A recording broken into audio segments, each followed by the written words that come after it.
Exercise అవుతుంది కదా బావ.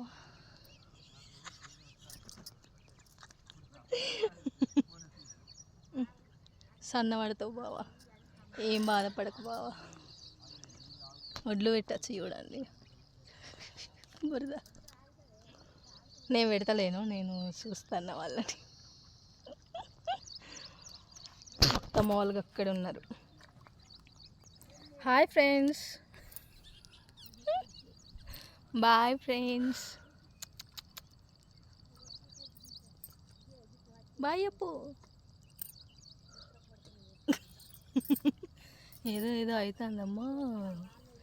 ఎండ పని అంటే ఇట్లా ఉంటుంది, రైతుల కష్టం అండి. చూడండి రైతులు ఎంత ఇదిగా కష్టం చేసి పండించాలి.